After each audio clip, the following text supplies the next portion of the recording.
The heavy oak doors of Cornerstone Community Church stood as they had for 73 years, witnessing generations of worshipers come and go. This Sunday morning, those same doors would close behind a woman whose fingers had graced the church piano for nearly a decade, her final performance destined to shake the very foundation of what the congregation thought they knew about worship, faith, and the raw power of music offered without restraint. Before we jump back in, tell us where you're tuning in from, and if this story touches you, make sure you're subscribed, because tomorrow, I've saved something extra special for you. Grace Morrison arrived at Cornerstone Community Church at 6:30 in the morning, just as she had done every Sunday for the past 9 years. The parking lot sat empty except for the custodian's old truck parked near the side entrance. Grace pulled her modest sedan into her usual spot beneath the ancient elm tree that provided shade during the scorching summer services. She turned off the engine and sat for a moment in the silence, her hands resting on the steering wheel, her wedding ring catching the early morning light. At 34 years old, Grace carried herself with a quiet grace that matched her name. Her dark hair was pulled back into a simple bun, and she wore a navy dress that fell just below her knees, conservative and appropriate for church. Nothing about her appearance suggested rebellion or controversy.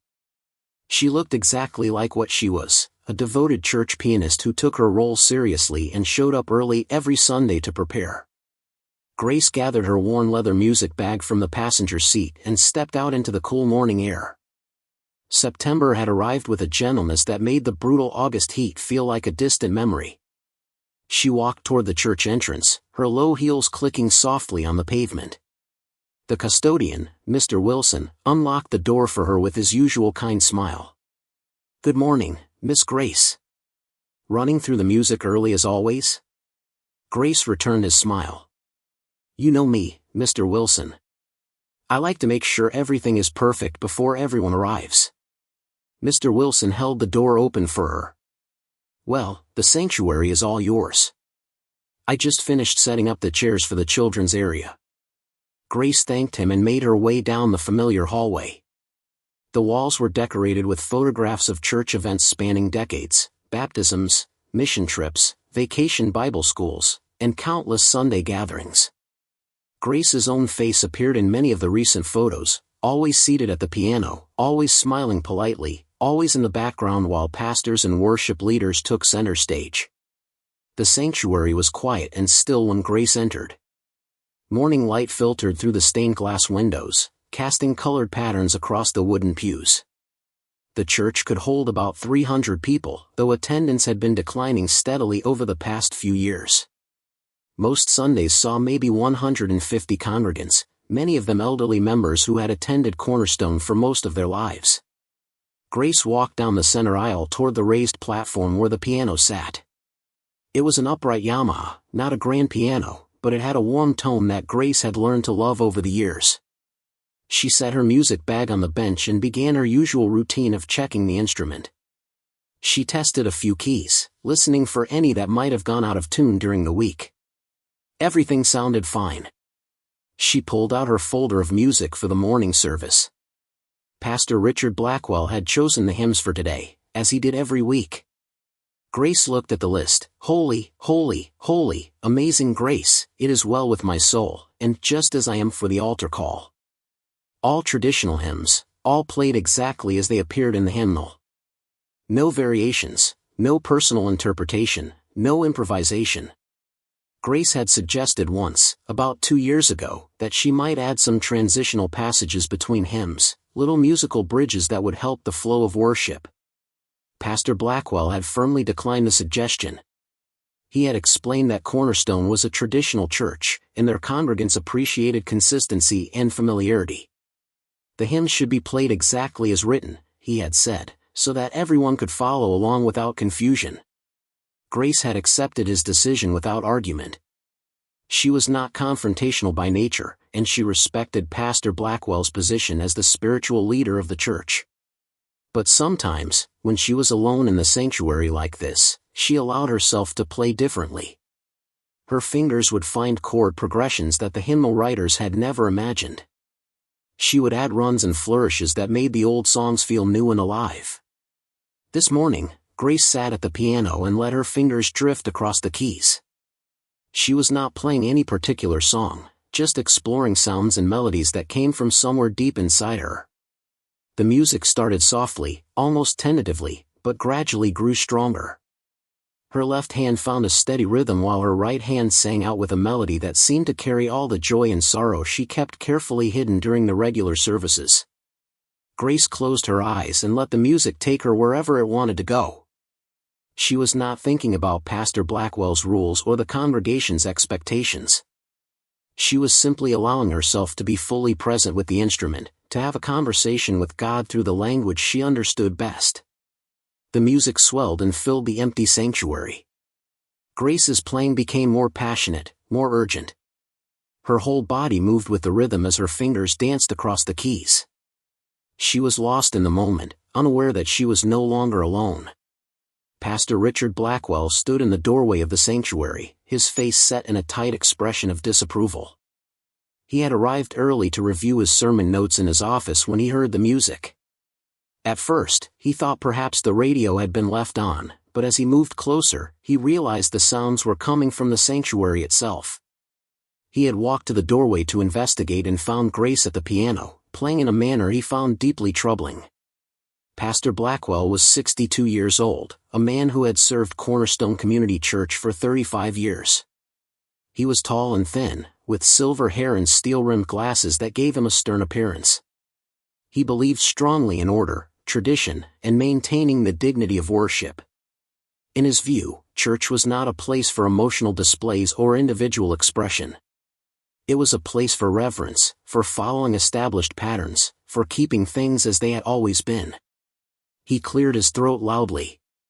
The sound echoed in the sanctuary, and Grace's hands froze on the keys. The music stopped abruptly, and Grace spun around on the piano bench, her face flushing with embarrassment at being caught. "Pastor Blackwell," she said quickly, standing up from the bench. "I was just warming up. I didn't realize anyone else was here." Pastor Blackwell walked down the center aisle toward the platform, his footsteps deliberate and measured. "That was not warming up, Grace. That was something else entirely." Grace felt her heart begin to race. She could hear the disapproval in his voice. "I'm sorry if I was playing too loudly. I know the service doesn't start for another 2 hours." "The volume is not the issue," Pastor Blackwell said, stopping at the foot of the platform and looking up at her. "The issue is the nature of what you were playing. That kind of emotional, unrestrained music has no place in this church." Grace felt confused. "I was just playing freely for a few minutes before I started practicing the hymns for today's service." Pastor Blackwell shook his head. "Grace, we've discussed this before. Cornerstone is a traditional church. Our congregants come here for stability and familiarity. They do not come here for theatrical performances or emotional displays at the piano." Grace felt a knot forming in her stomach. "I wasn't trying to be theatrical. I was just expressing my worship through the music." "Your worship should be expressed through playing the hymns as they are written," Pastor Blackwell said firmly. "When you add all those extra notes and dramatic gestures, you draw attention to yourself rather than directing it toward God. That is not what a church pianist should do." Grace had heard versions of this conversation before, but never quite so directly. Over the years, Pastor Blackwell had occasionally made comments about her playing, suggesting she keep it simple and straightforward. But this felt different. This felt more serious. "I understand your concern," Grace said carefully. "During the services, I always play exactly what's in the hymnal. What you heard just now was just for me, in private." "But it's not private if you're doing it in the church sanctuary," Pastor Blackwell countered. "And it concerns me that this is how you approach the instrument when you think no one is watching. It suggests a lack of discipline and reverence." Grace felt tears beginning to form in her eyes, but she blinked them back. She would not cry in front of Pastor Blackwell. "With all due respect, Pastor, I don't believe that expressing emotion in music means I lack reverence. Music is emotional by nature. It speaks to the heart in ways that words sometimes cannot." Pastor Blackwell's expression hardened. "Grace, I'm going to be direct with you. The church board and I have been discussing concerns about your piano playing for some time now. Preparing and narrating this story took us a lot of time, so if you are enjoying it, subscribe to our channel, it means a lot to us. Now back to the story. Several members have mentioned that they find your playing too emotional, too dramatic. They say it makes them uncomfortable during worship. Grace felt like she had been physically struck. She had poured her heart into playing for this church every Sunday for 9 years. She had never received a single word of appreciation from Pastor Blackwell, but she had continued serving faithfully because she believed it was her calling. Now she was hearing that people had been complaining about her behind her back. "Who said this?" Grace asked, her voice barely above a whisper. "That's not important," Pastor Blackwell replied. "What's important is that we maintain unity and peace in this congregation. The purpose of church music is to support worship, not to become a distraction from it." Grace took a deep breath, trying to steady herself. "Pastor Blackwell, I've served this church faithfully for 9 years. I've never missed a Sunday. I've played at every funeral, every wedding, every special event. I've done everything you've asked of me. And we appreciate your service," Pastor Blackwell said, though his tone suggested otherwise. "But appreciation doesn't mean we should ignore problems when they arise. The board and I have decided that it would be best if this Sunday is your last Sunday playing piano for Cornerstone." The words hung in the air between them. Grace stared at Pastor Blackwell, unable to process what she had just heard. "Are you firing me?" "We prefer to think of it as releasing you to serve elsewhere," Pastor Blackwell said smoothly. "Clearly, your style of playing would be better suited to a more contemporary church. Cornerstone needs a pianist who understands and respects our traditional approach to worship." Grace felt like the floor was dropping out from beneath her. Playing piano at Cornerstone had been the center of her life for nearly a decade. After her husband died 6 years ago, this church had been her refuge, her purpose, her way of staying connected to something larger than her grief. "Can I ask what I did specifically that was so wrong?" Grace asked, fighting to keep her voice steady. "It's not one specific thing," Pastor Blackwell replied. "It's an overall pattern of playing that's too emotional, too personal. You make faces when you play. You sway with the music. You close your eyes. It all draws attention to you rather than to the worship service. A good church pianist should be invisible, simply facilitating the congregation's singing." Grace had never thought of herself as being too visible. She had always tried to serve humbly, to support the worship without calling attention to herself. But apparently, even her natural responses to the music were seen as problematic. "This Sunday will be your last," Pastor Blackwell continued. "We've already contacted Helen Pritchard about taking over as pianist starting next week. She's been playing piano for 50 years and has a much more traditional approach." Helen Pritchard was 78 years old and could barely see the keys anymore. Grace knew the woman's playing was competent but mechanical, devoid of any passion or feeling. But apparently, that was exactly what Pastor Blackwell wanted. "Does the congregation know about this decision?" Grace asked. "We'll make an announcement after the service today," Pastor Blackwell said. "We'll thank you for your years of service and introduce Helen as the new pianist. I trust you'll handle this transition with grace and maturity." The irony of using her name in that context was not lost on Grace. She nodded slowly, not trusting herself to speak without her voice breaking. Pastor Blackwell turned to leave, then paused and looked back at her. "Grace, I hope you understand this isn't personal. It's simply what's best for the church. We need consistency and tradition, not emotion and drama." After he left, Grace stood alone on the platform, her legs trembling. She slowly sat back down on the piano bench and looked at the keys through tears that could no longer be held back. 9 years of faithful service, dismissed because she felt the music too deeply. Grace's hands hovered over the keys, but she couldn't bring herself to play. The hymns for the morning service sat in her folder, waiting to be practiced, but what was the point now? This would be her last Sunday at Cornerstone. After today, someone else would sit at this bench, someone who would play the notes without feeling them, someone who would be properly invisible. The sanctuary began to fill as the morning progressed. Church members arrived in their Sunday best, greeting each other with handshakes and polite conversation. They had no idea that their pianist had just received devastating news. Grace sat at the piano, her hands in her lap, watching people take their seats in the pews. Margaret Sullivan, an elderly woman who had attended Cornerstone since childhood, stopped by the piano on her way to her usual seat in the third row. "Good morning, Grace dear. Are you feeling all right? You look a bit pale." Grace forced a smile. "I'm fine, Mrs. Sullivan. Just a little tired this morning." "Well, make sure you get some rest after the service," Margaret said kindly. "We need you healthy and strong. I don't know what we'd do without your beautiful piano playing." The words, meant as encouragement, only made Grace's heart ache more. Mrs. Sullivan had no idea that this would be Grace's last Sunday at the piano. None of them knew.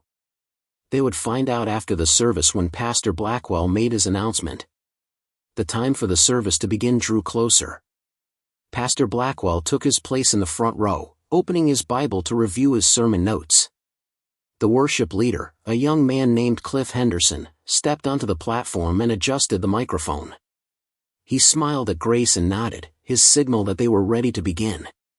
Grace placed her hands on the keys and began playing the prelude music, a gentle arrangement of "Come, Thou Fount of Every Blessing." Her fingers moved automatically through the familiar melody while her mind raced with emotions. This would be the last time she played these songs in this sanctuary. The last time she sat at this piano. The last time she served this congregation that had become her family. As the prelude ended and Cliff welcomed everyone to the morning service, Grace felt a strange calmness begin to settle over her. If this was truly going to be her last Sunday at Cornerstone, then she would make it count. She would play with everything she had, holding nothing back. If Pastor Blackwell thought her previous playing was too emotional, he had seen nothing yet. The first hymn was Holy, Holy, Holy. Grace played the introduction exactly as written in the hymnal, for bars of simple harmony to set the key and tempo. The congregation stood and began to sing. Their voices filled the sanctuary with the familiar words they had sung countless times before. Holy, holy, holy, Lord God Almighty. Early in the morning our song shall rise to thee. Grace played the first verse according to the arrangement, supporting the congregation's singing without embellishment. But as they moved into the second verse, she began to add subtle variations. Her left hand found deeper bass notes that gave the hymn more richness and power. Her right hand wove in additional harmonies that lifted the melody without overwhelming it. Several people in the congregation glanced at the piano, noticing that something was different about the accompaniment. But they continued singing, and if anything, their voices seemed to grow stronger with the enhanced musical support. By the third verse, Grace was fully engaged with the music. She added a modulation, shifting the key up a half step to give the hymn new energy. The congregation instinctively adjusted their voices to match the new key, and the volume in the sanctuary increased noticeably. People who normally sang quietly were now singing with full voice. Pastor Blackwell looked up from his seat in the front row, his expression tightening with displeasure. This was not how the hymn was supposed to be played. But the service was already in progress, and he could not interrupt without causing a scene. When the hymn concluded, Cliff led the congregation in prayer while Grace sat at the piano with her hands folded in her lap. She could feel Pastor Blackwell's eyes on her, could sense his disapproval even without looking at him. But she also felt something else, something she had not felt in a long time, a sense of rightness, of playing music the way it was meant to be played.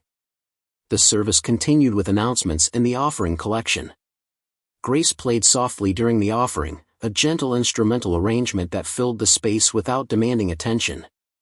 When the offering concluded, it was time for the worship segment, 3 hymns sung back-to-back before Pastor Blackwell's sermon. The second hymn was Amazing Grace. Grace had played this song hundreds of times over her 9 years at Cornerstone. She knew every note, every phrase, every word by heart. But today, she would play it differently than she ever had before. She began with a simple introduction, nothing unusual. The congregation stood and started singing. Amazing grace, how sweet the sound, that saved a wretch like me. As they sang, Grace closed her eyes and let her fingers truly feel the words they were accompanying. This was not just a song about theological concepts. This was a song about transformation, about being lost and then found, about blindness giving way to sight. It was a song about hope in the midst of despair. Her playing began to reflect these deeper meanings. During the second verse, she added ascending runs in the right hand that suggested the upward journey from darkness to light. Her left hand provided a steady, grounding rhythm that spoke of God's faithfulness. The music became more than just an accompaniment to singing. It became a voice of its own, speaking truths that words alone could not fully express. The congregation responded to the change in the music. Their singing grew more passionate, more heartfelt. Several people raised their hands in the air, a gesture that was extremely rare in the traditional Cornerstone services. Others had tears streaming down their faces as they sang about grace that had saved them.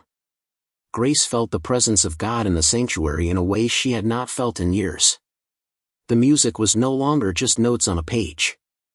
It was a living prayer, a conversation between heaven and earth. Her fingers moved across the keys with a fluidity that came not from technique but from pure inspiration. When the final verse approached, Grace made a bold decision. Instead of ending the song after the fourth verse as usual, she began playing the chorus again as an instrumental bridge. Her right hand soared with the melody while her left hand provided complex harmonies that gave the simple tune profound depth and beauty. The congregation did not sit down. They remained standing, some with hands raised, some with eyes closed, all of them caught up in the moment. Without being directed to do so, they began singing the chorus again, their voices joining with Grace's piano in a spontaneous expression of worship. Pastor Blackwell stood from his seat, clearly intending to regain control of the service. But even he seemed hesitant to interrupt what was happening. The sanctuary felt charged with an energy that transcended normal church proceedings. Grace finally brought the song to a close with a gentle descending pattern that felt like a benediction. The final chord hung in the air for several seconds before fading into silence. No one moved. No one spoke. The entire congregation seemed to be holding its breath. Then someone in the back began to clap. Another person joined in. Within moments, the entire sanctuary erupted in applause, something that had never happened during a regular worship service at Cornerstone. They were not applauding Grace specifically, but rather responding to the powerful encounter with God they had just experienced through the music. Grace opened her eyes and looked out at the congregation. She saw faces she had seen every Sunday for 9 years, but today they looked different. They looked awakened, alive, moved by something beyond their usual comfortable Sunday routine. Pastor Blackwell stepped to the pulpit, his face flushed. His carefully planned service order had just been disrupted, and he was clearly struggling to regain control. "Let us take our seats," he said into the microphone, his voice tight. "We have one more hymn before the sermon." The congregation slowly settled back into the pews, though there was an unusual energy in the room that had not been there when the service began. People were whispering to each other, their faces animated with emotion.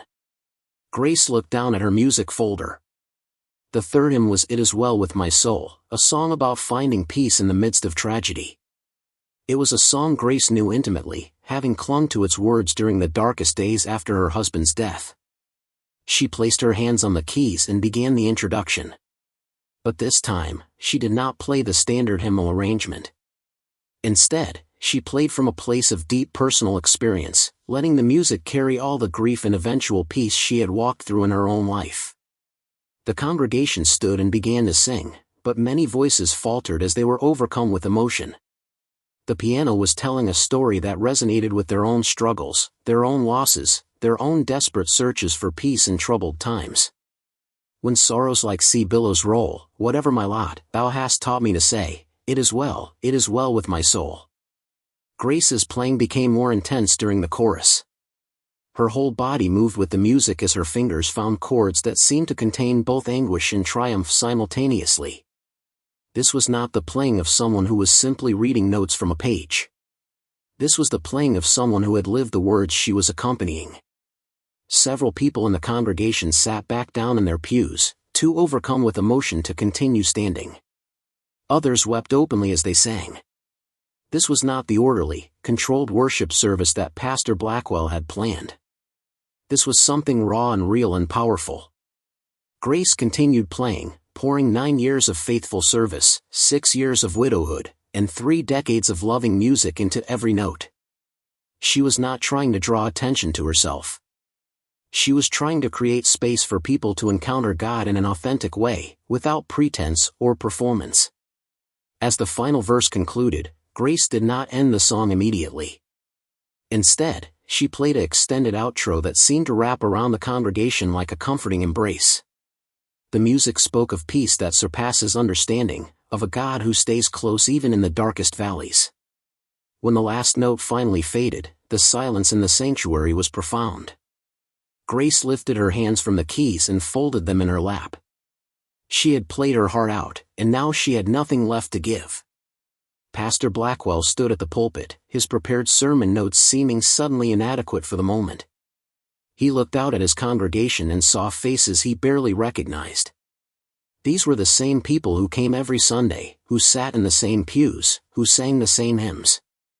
But today, something had shifted. Today, they looked like people who had actually encountered something real and transformative. He cleared his throat and began to speak, but his words felt hollow compared to what had just transpired through the music. He preached his sermon about biblical obedience and following God's commands, but the congregation seemed distracted, still processing what they had experienced during the worship time. When the sermon concluded, Pastor Blackwell announced the final hymn, "Just As I Am," traditionally sung during the altar call. Grace began playing, and once again, she played with complete authenticity and emotion. Her fingers knew this song well, having played it at the end of hundreds of services. But today, she played it as if each note mattered, as if someone's eternity might hang in the balance. The congregation sang the invitation hymn, and something unprecedented began to happen. People started leaving their seats and walking forward to the altar area. Not just one or two, but dozens of them. They came with tears streaming down their faces, dropping to their knees at the altar rail. Pastor Blackwell looked stunned. In all his years at Cornerstone, he had never seen this kind of response during an altar call. He motioned for the church elders to come forward and pray with the people who were kneeling, but there were so many that the elders were quickly overwhelmed. Grace continued playing, providing a musical prayer that held space for whatever God was doing in people's hearts. She did not watch the altar call or count how many people were responding. She simply played, offering her gift as a tool for the Holy Spirit to use however he saw fit. The final hymn, which usually lasted 4 verses in about 3 minutes, stretched on for nearly 20 minutes as people continued coming forward. Some were confessing sins they had hidden for years. Others were surrendering areas of their lives they had held back from God. Still others were simply weeping in God's presence, experiencing His love in a fresh and powerful way. Eventually, the flow of people coming forward slowed and then stopped. Pastor Blackwell led a closing prayer, his voice noticeably shaken by what had occurred. He pronounced the benediction, and the service was officially over. But no one moved to leave. People remained in their seats or at the altar, reluctant to break the sacred atmosphere that had filled the sanctuary. Grace sat at the piano, exhausted. She had given everything she had to this final service, and she felt completely spent. She began gathering her music folder, preparing to leave the sanctuary for the last time as Cornerstone's pianist. Pastor Blackwell's voice came through the microphone, calling everyone's attention back to the front. "Before you all leave, I have an announcement to make." Grace froze, her hand on her music bag. This was it. He was going to tell everyone that she had been released from her position. She braced herself for the humiliation of having her dismissal announced publicly. But before Pastor Blackwell could continue, Margaret Sullivan stood up from her seat in the 3rd row. Her voice, though elderly, was clear and strong. "Pastor Blackwell, I need to say something first." Pastor Blackwell looked surprised. "Mrs. Sullivan, this really isn't the appropriate time." Margaret ignored him and turned to face the congregation. "I've been a member of this church for 67 years. I was baptized in this building. I was married in this building. I buried my husband from this building. And in all those years, I have never experienced a worship service like what we just had this morning." Several people in the congregation murmured their agreement. Margaret continued, her voice growing stronger. "For years, we've been playing it safe here at Cornerstone. We've been going through the motions, singing the same songs the same way, never allowing ourselves to truly feel anything. We've called it tradition, but maybe it's just been fear." Pastor Blackwell tried to interrupt. "Mrs. Sullivan, I appreciate your enthusiasm, but," Margaret raised her hand to stop him. "Today, Grace Morrison played the piano the way music is meant to be played, with her whole heart and soul. And because she did, we actually encountered God in a real way. Look around this room, Pastor. Look at the people still kneeling at the altar. Look at the tears and the joy. This is what church is supposed to be." The congregation erupted in applause and affirmations. People stood from their seats, nodding and voicing their agreement with Margaret's words. Pastor Blackwell stood at the pulpit, his face reddening, clearly losing control of the situation. Robert Henderson, a businessman who had attended Cornerstone for 20 years, rose from his seat near the back. He was a man in his 50s who rarely spoke up during church gatherings, preferring to observe rather than participate. But today, something had stirred within him that demanded a voice. "Pastor Blackwell, if I may," Robert said, his tone respectful but firm. "My wife and I have been members here since we moved to this town 2 decades ago. We've watched attendance decline year after year. We've seen younger families leave because they say the services feel dead and lifeless. Today, for the first time in years, I felt alive in worship. And I know I'm not the only one." A chorus of agreement rippled through the congregation. People were nodding, some calling out their affirmation. Pastor Blackwell gripped the edges of the pulpit, his knuckles turning white. The carefully ordered world he had constructed was crumbling before his eyes, and he seemed powerless to stop it. Grace remained seated at the piano bench, her music bag clutched in her hands. She had expected to leave quietly after being dismissed, but the congregation was rising to defend her. The support was overwhelming and completely unexpected. She felt tears forming again, but this time they were not tears of grief or humiliation. They were tears of vindication, of feeling seen and valued after years of being told she was too much. Jennifer Coleman, a young mother with 3 children, stood up holding her infant daughter. She was one of the few younger families who still attended Cornerstone, though she had often expressed to friends her frustration with the stale worship environment. "Pastor, I brought my family to church today hoping my kids would encounter God, not just learn about Him from a history book. What happened this morning was real.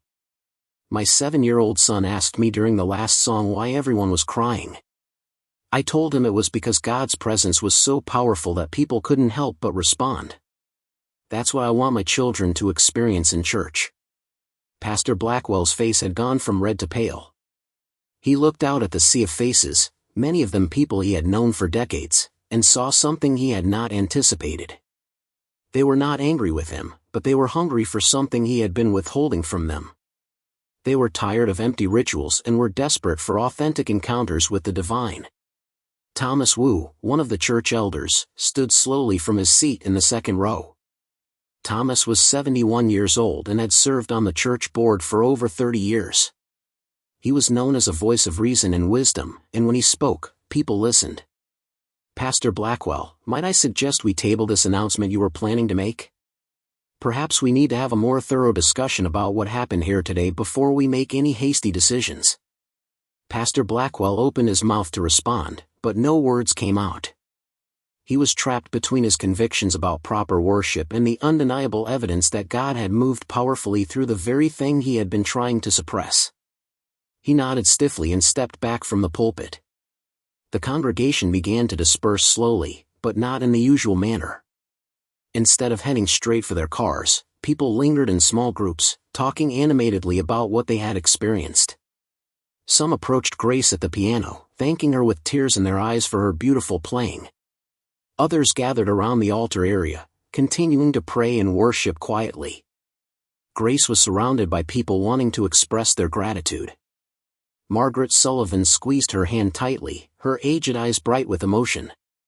"My dear girl, I've been praying for years that God would breathe new life into this church.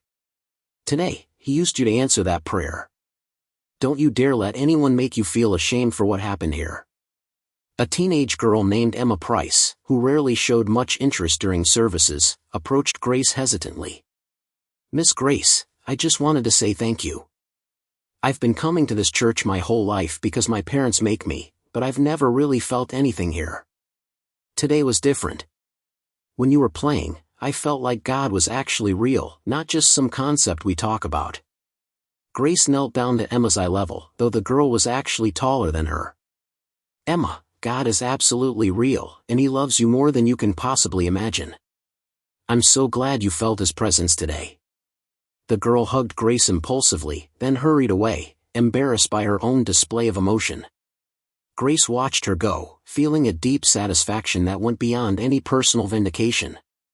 If her playing had helped even one person encounter God authentically, then everything she had endured was worthwhile. Pastor Blackwell had retreated to his office immediately after the service ended, but he could not escape the conversations happening throughout the church building. Through his closed door, he could hear the excited voices of people who had experienced something they did not want to lose. He sat at his desk, his head in his hands, wrestling with conflicting emotions. Richard Blackwell had devoted his entire adult life to serving God and leading this congregation. He genuinely believed that maintaining traditional worship practices was the right way to honor God. In his mind, emotional displays were dangerous because they could be manipulated or manufactured. He had seen other churches descend into chaos when feelings were prioritized over order and structure. But he could not deny what had happened during the service. The response from the congregation had been spontaneous and genuine. People who had been attending church for years with little visible spiritual growth had suddenly come alive. The altar call had produced more responses than he had seen in the past 5 years combined. A knock on his office door interrupted his thoughts. "Come in," he said wearily. Thomas Wu entered, closing the door behind him. The elderly elder took a seat across from Pastor Blackwell's desk without waiting for an invitation. His expression was serious but not unkind. "Richard, we need to talk about what just happened out there." Pastor Blackwell looked up, his face drawn with fatigue. "Thomas, I understand people are excited about what they experienced, but we cannot allow feelings to dictate how we conduct worship. There must be order and structure." Thomas leaned forward in his chair. "Richard, I've known you for 35 years. I was on the search committee that recommended you as pastor for this church. I've supported you through countless decisions and challenges. But today, I need to speak plainly with you." Pastor Blackwell nodded, bracing himself for what was coming. "You are in danger of quenching the Holy Spirit in this congregation," Thomas said quietly. "I've watched you over the years become increasingly rigid about how things should be done. You've prioritized your comfort and control over allowing God to move freely among His people." Pastor Blackwell felt defensive. "Thomas, I've been trying to protect this church from the excesses and emotionalism that have damaged so many other congregations. We've maintained our theological integrity while others have compromised." Thomas shook his head. "Theological integrity and spiritual deadness are not the same thing. Yes, we've maintained our doctrinal positions, but we've lost our spiritual vitality. When was the last time someone was genuinely converted at Cornerstone? When was the last time we saw God heal someone or restore a broken marriage or deliver someone from addiction?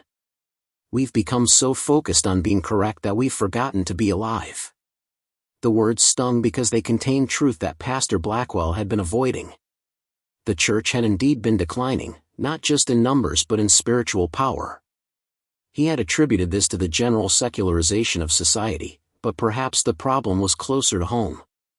"What happened this morning," Thomas continued, "was not emotionalism or manipulation. It was the Holy Spirit moving in response to worship that came from a genuine heart. Grace Morrison played that piano the way King David probably played his harp, with abandon and passion and complete surrender to God.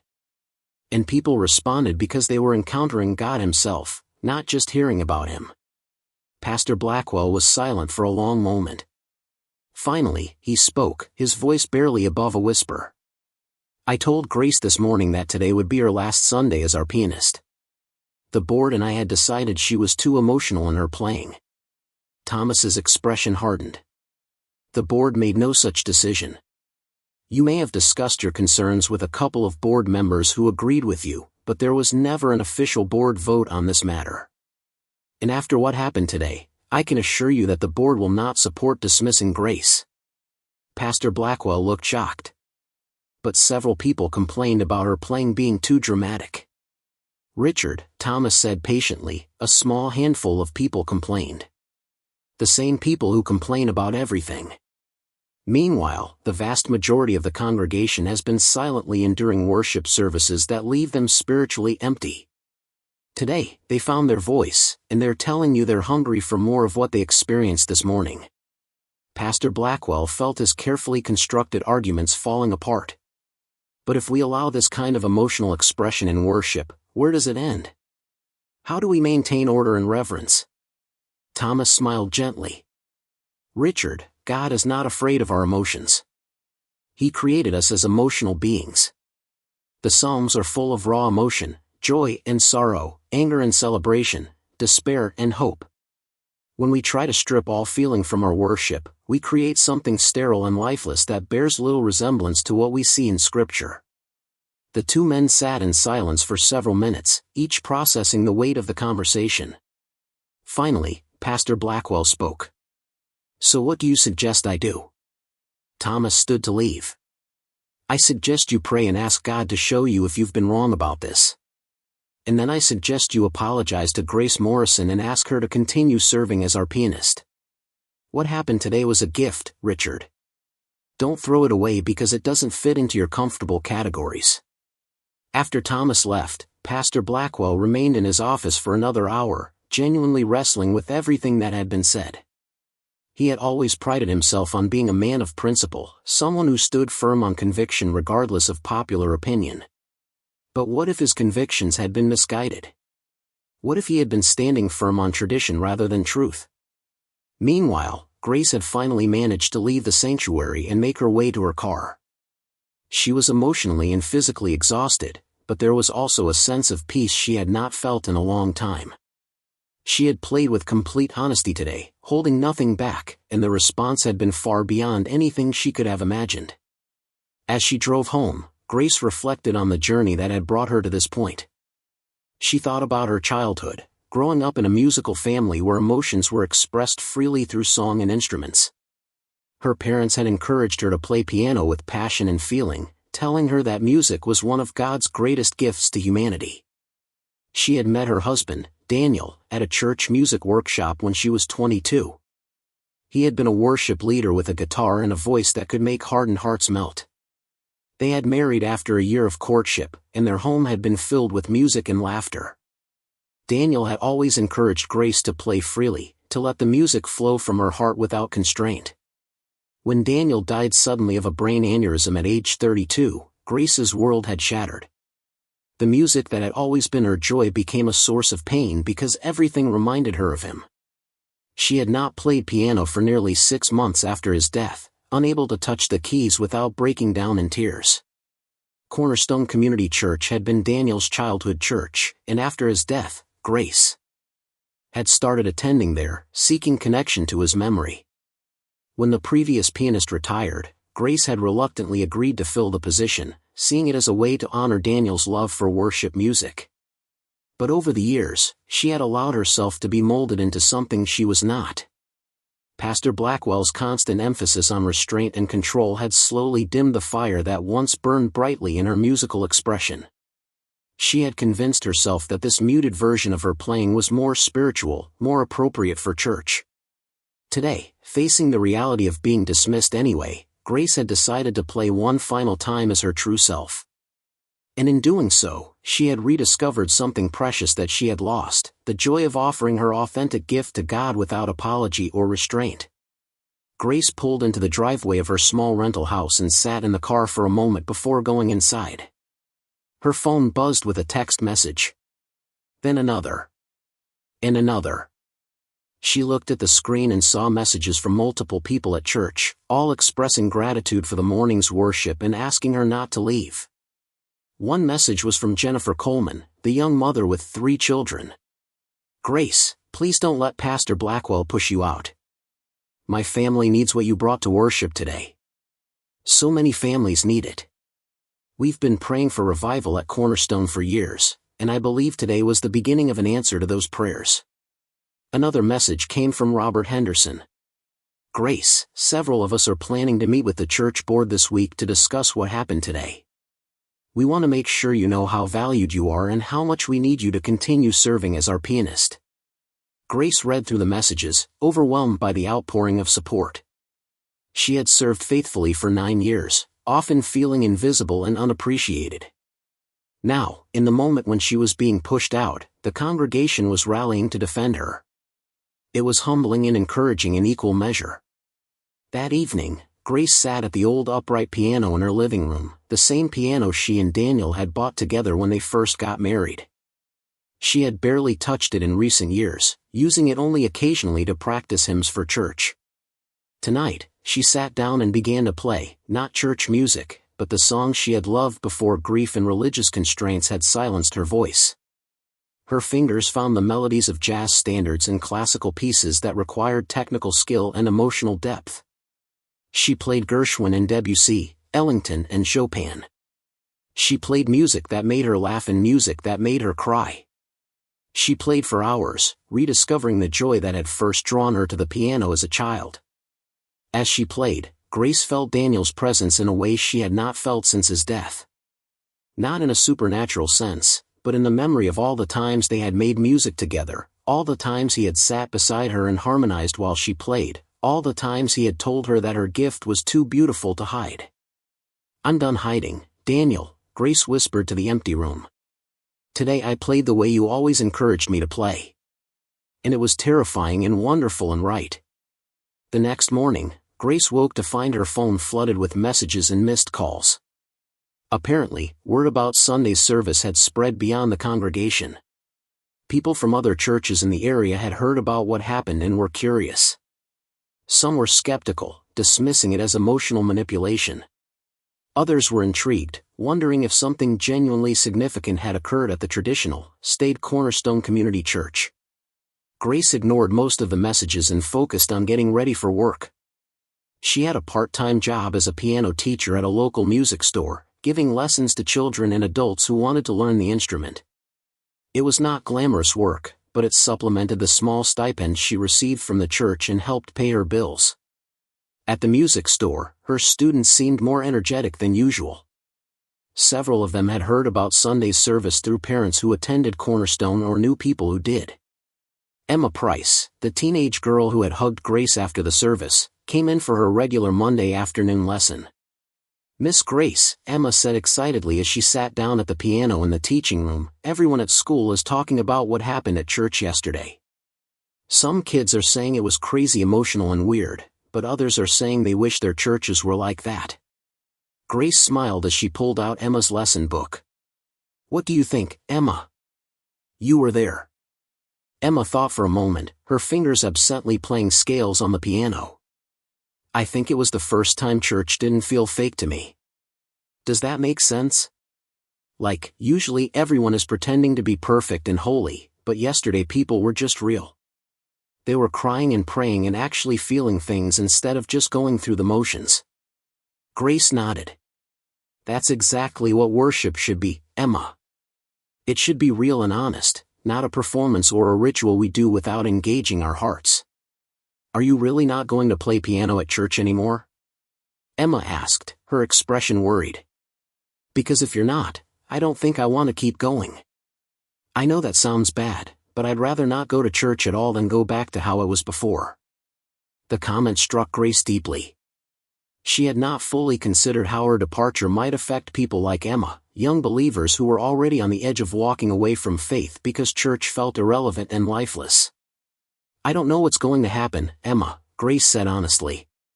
"But I hope and pray that what started yesterday will continue, regardless of who's playing the piano." That evening, Grace received a phone call from Thomas Wu. He introduced himself formally, though Grace knew who he was from church. "Miss Morrison, I wanted to reach out to you personally to apologize on behalf of the church leadership. What Pastor Blackwell told you yesterday morning was not reflective of the board's position, and I want to assure you that we value your service and want you to continue as our pianist." Grace was surprised by the call. "Mr. Wu, I appreciate that, but I'm not sure Pastor Blackwell shares that sentiment. He was very clear that my playing was inappropriate and that he had already arranged for someone else to take over." Thomas sighed audibly. "Pastor Blackwell and I had a long conversation yesterday after the service. I won't pretend he's completely come around to a different perspective, but he understands that the congregation has spoken loudly about their desire for worship that engages their hearts as well as their minds." There was a pause before Thomas continued. "Miss Morrison, I've been a member of Cornerstone for over 40 years. I've seen this church through good seasons and difficult ones. What happened yesterday was unprecedented in my experience here. The Holy Spirit moved powerfully, and it was in direct response to worship that was offered with genuine passion and authenticity. We cannot go backward from that." Grace appreciated Thomas's words, but she was also wary. "Mr. Wu, I don't want to be the source of conflict in the church. If my presence or my style of playing is going to create division, maybe it would be better for me to step aside gracefully." Thomas's response was firm. "Miss Morrison, the division already existed. It's been building for years as more and more people felt spiritually starved by worship services that were technically correct but emotionally empty. What you did yesterday brought that underlying tension to the surface, but you didn't create it. And more importantly, you showed us a pathway forward." "The church board is meeting tomorrow night," Thomas continued. "We would like you to attend so we can discuss this matter openly and come to a resolution that honors both the congregation's needs and Pastor Blackwell's concerns. Would you be willing to do that?" Grace hesitated. The thought of sitting in a room with church leaders discussing her playing style felt uncomfortable and vulnerable. But she also recognized that this was bigger than her personal comfort. Something significant had happened on Sunday, and running away from the conversation would be a disservice to everyone involved. "I'll be there," Grace said finally. The following evening, Grace arrived at the church for the board meeting. Her stomach was in knots as she walked down the familiar hallways toward the conference room where the board gathered monthly. She had never attended a board meeting before and had no idea what to expect. Thomas Wu greeted her warmly at the door and ushered her into the room. The board consisted of 7 members, Thomas, 3 other men in their 60s and 70s, and 3 women of similar ages. Pastor Blackwell sat at the head of the table, his expression unreadable. Grace took a seat near the middle of the table, acutely aware that she was much younger than everyone else in the room and that her presence represented a challenge to the established order. Thomas called the meeting to order and opened with a prayer, asking for wisdom and for the Holy Spirit to guide their discussion. "Thank you all for coming," Thomas began. "We're here tonight to discuss what happened during Sunday's worship service and to determine the best path forward for our church. Grace Morrison has graciously agreed to join us so we can hear directly from her and so she can hear our thoughts and concerns." Dorothy Martin, one of the female board members, spoke first. She was a woman in her late 60s who had taught Sunday school at Cornerstone for over 30 years. "I want to start by saying that what I experienced Sunday morning was deeply moving. I've been praying for years that God would revive this church, and I believe we saw the beginning of that revival during worship. Grace, your playing touched something deep in people's hearts and made space for the Holy Spirit to work." Another board member, Frank Peterson, nodded in agreement. "My wife and I have been members here for 25 years, and Sunday was the first time I ever saw her weep during a worship service. When I asked her about it later, she said she felt like God actually saw her and loved her. That's not emotionalism or manipulation. That's genuine spiritual experience." Pastor Blackwell shifted in his seat but remained silent. Thomas looked at him encouragingly. "Richard, would you like to share your perspective?" Pastor Blackwell cleared his throat and looked directly at Grace. "Miss Morrison, I owe you an apology. I was hasty and harsh in my judgment of your playing. I let my own preferences and concerns about maintaining order override the fact that God was clearly using your gift to touch people's hearts. Grace was stunned. She had expected resistance and criticism, not an apology. "Thank you, Pastor Blackwell. That means a great deal to me." However, Pastor Blackwell continued, "I remain concerned about how we move forward. If every worship service becomes an emotional experience where people are crying and coming forward spontaneously, I worry that we'll lose sight of the teaching and doctrinal instruction that are equally important." Linda Harrison, another board member and a former elementary school principal, spoke up. "Pastor, I don't think anyone is suggesting that emotion should replace teaching. But perhaps we've swung too far in the opposite direction. We've made our services so focused on information transfer that we've forgotten that transformation requires more than just correct doctrine. It requires encounter." Thomas pulled out a sheet of paper from the folder in front of him. "I want to share some information that I think is relevant to our discussion. Over the past 5 years, our church has baptized an average of 2 people per year. Most of those were children of existing members. We've had virtually no adult conversions. Our average attendance has declined from about 250 to around 150. And according to a survey we conducted last year, 67% of our members rated their overall spiritual vitality as low or very low. The numbers hung in the air like an indictment. Everyone at the table knew the church was struggling, but seeing the statistics laid out so starkly was sobering." Thomas continued, "Now contrast that with what happened on Sunday. We had over 40 people respond to the altar call, more than we've seen in years. I've received dozens of phone calls and emails from members expressing that they experienced God's presence more powerfully than they have in years. And I've had 3 phone calls from people in the community who heard about what happened and want to visit our church next Sunday to see for themselves." Pastor Blackwell looked troubled. "Thomas, I appreciate what you're saying, but we can't build our church on emotional experiences. Feelings fade. Doctrine endures." Margaret Sullivan, who was not a board member but had been invited to attend as the church's oldest living member, spoke up from her seat near the wall. "Pastor Blackwell, may I say something?" Everyone turned to look at the elderly woman. Thomas nodded. "Of course, Mrs. Sullivan. Your wisdom is always welcome." Margaret stood slowly, leaning on her cane. "I've been part of this church since I was a young girl. I remember when this building was new and the pews were packed every Sunday with people hungry to hear about Jesus. I remember revival meetings that lasted for weeks, where people's lives were genuinely transformed by encounters with God. And I remember when we started becoming more concerned about looking respectable and maintaining order than about actually experiencing God's power." She paused, her aged voice steady and clear. "Doctrine is important. Teaching is important. But friends, you can have all the correct theology in the world and still be spiritually dead. The Pharisees had impeccable doctrine, but Jesus called them whitewashed tombs, beautiful on the outside but full of death on the inside." Margaret turned to look at Grace. "This young woman did something on Sunday that we should have been doing all along. She worshipped God with her whole heart, holding nothing back. And because she did, the rest of us found permission to do the same. That's not emotionalism. That's authenticity." The room was silent as Margaret sat back down. Her words carried weight that came from decades of faithful service and a life well lived. Pastor Blackwell looked down at his hands, clearly wrestling with conflicting thoughts. Thomas spoke again. "I'd like to propose a way forward that I hope addresses everyone's concerns. Grace, would you be willing to continue serving as our pianist?" Grace nodded. "Yes, I would."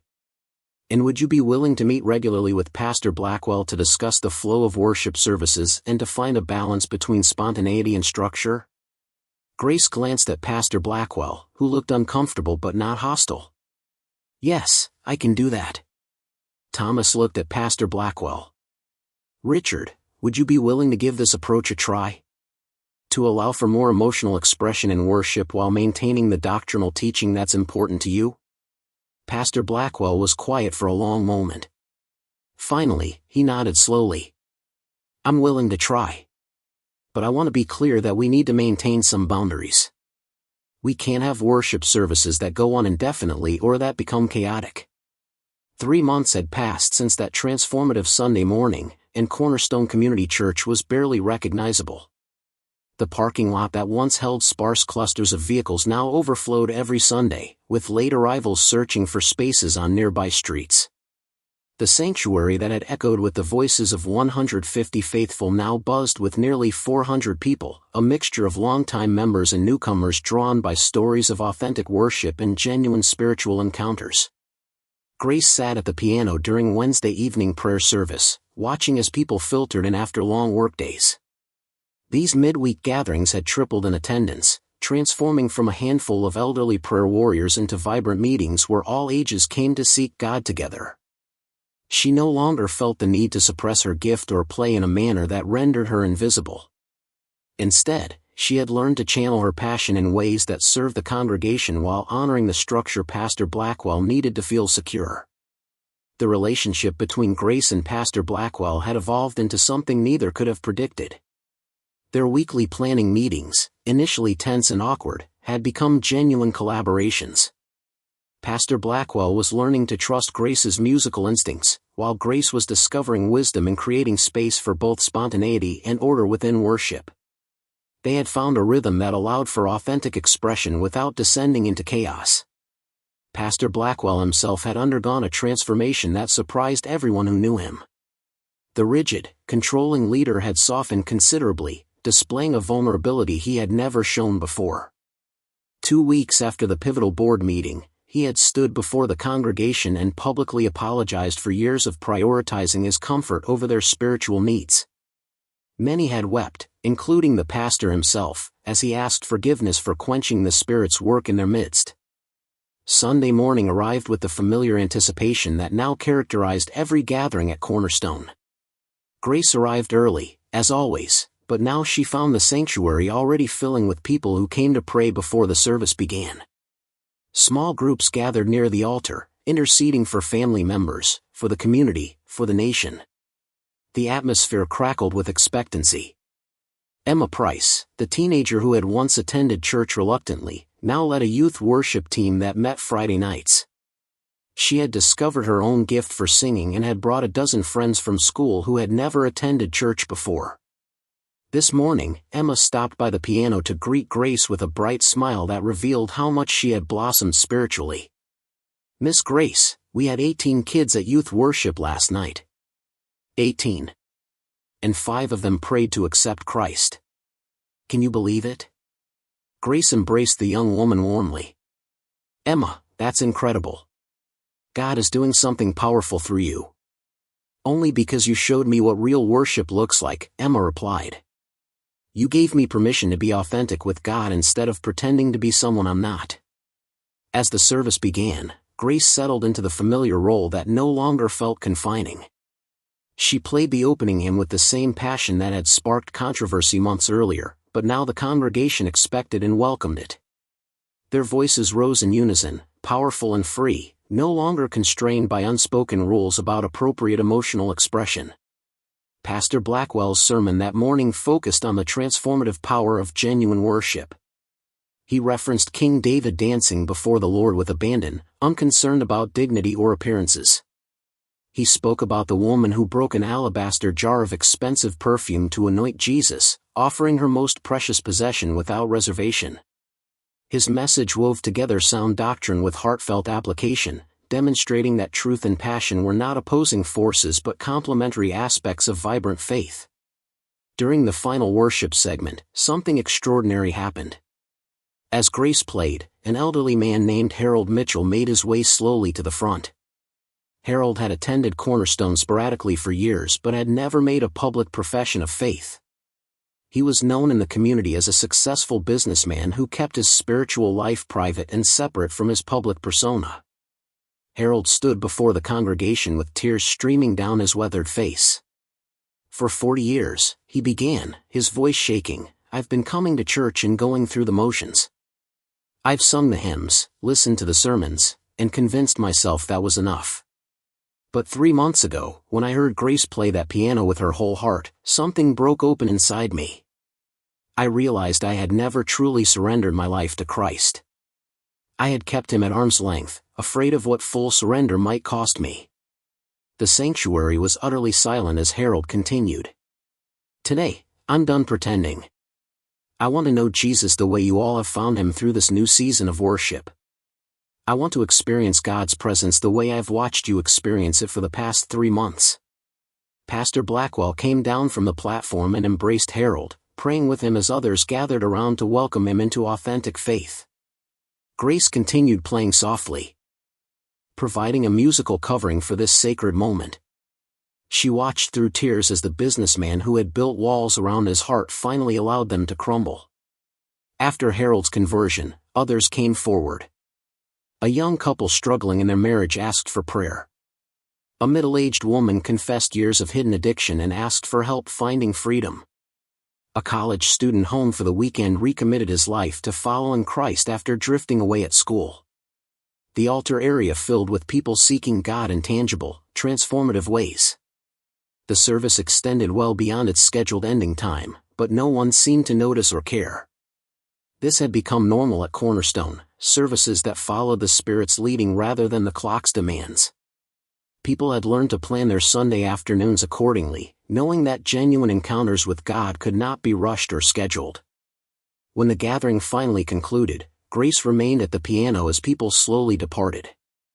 Margaret Sullivan approached, moving carefully with her cane but with eyes that sparkled with joy. "My dear Grace," the elderly woman said, placing a wrinkled hand on Grace's shoulder, "I've lived long enough to see this church through many seasons. But this season, this awakening, is something I will thank God for until my dying day.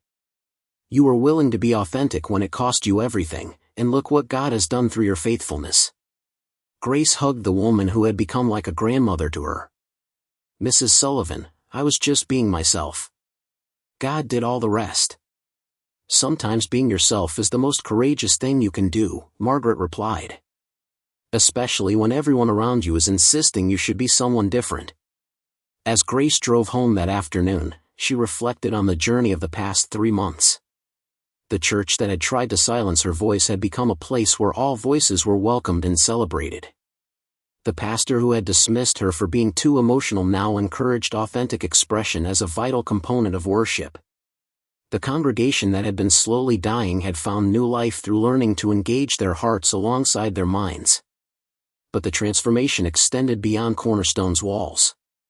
Other churches in the area had heard about the revival and had begun examining their own worship practices.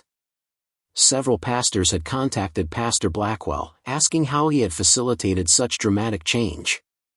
His answer was always the same: he had simply stopped trying to control the Spirit's work and had started trusting God's people to worship authentically. Grace's reputation as a pianist had spread throughout the region. She received invitations to play at conferences and special events, opportunities to share her gift with wider audiences. But she remained committed to her primary calling at Cornerstone, knowing that her role there was about far more than musical excellence. She was helping shepherd a congregation into deeper intimacy with God. That evening, Grace sat at her living room piano, the instrument she and Daniel had purchased together years ago. She played through some of the arrangements she was developing for upcoming services, experimenting with ways to breathe new life into ancient hymns while honoring their timeless truths. As she played, she felt profound gratitude for the painful journey that had led to this season of fruitfulness. Being fired had been devastating at the moment, but it had also been the catalyst for liberation. She had stopped trying to minimize her gift to make others comfortable and had embraced the fullness of who God created her to be. In doing so, she had given an entire congregation permission to do the same. Her phone buzzed with a text from Jennifer Coleman, the young mother whose son had asked why everyone was crying that pivotal Sunday. The message included a photo of the woman's 7-year-old boy sitting at a small keyboard, hands positioned on the keys. The accompanying text read, "He asked for piano lessons. Says he wants to play like Miss Grace and help people feel God's love. You've inspired the next generation." Grace smiled through tears, understanding that the impact of choosing authenticity over approval would ripple far beyond anything she could measure or imagine. She had not set out to start a revival or transform a church. She had simply decided to worship honestly, to offer her gift without apology, to stop hiding behind other people's expectations. The final words of her grandmother echoed in her memory, spoken during Grace's childhood when she first began playing piano. "Music is a sacred trust," her grandmother had said. "When God gives you a gift, you honor Him by using it fully, not by making it smaller so others feel comfortable. Let your music be a bridge between heaven and earth, and trust God with the results." Grace had finally learned to live that truth. Cornerstone Community Church was experiencing revival not because of programmatic changes or strategic planning, but because one woman had chosen to worship authentically and had sparked courage in others to do the same. The church that banned her for being too emotional had discovered that emotion, when rooted in genuine devotion, was not something to fear but something to celebrate. As night settled over her quiet neighborhood, Grace played one final piece, a spontaneous improvisation that captured the journey from rejection to redemption, from silence to song, from death to resurrection life. The music floated through her open windows into the evening air, a wordless testimony to the goodness of a God who wastes nothing and transforms everything. Cornerstone Community Church had found its voice again, and it sounded like freedom. Up next, you've got two more standout stories right on your screen. If this one hit the mark, you won't want to pass these up. Just click and check them out.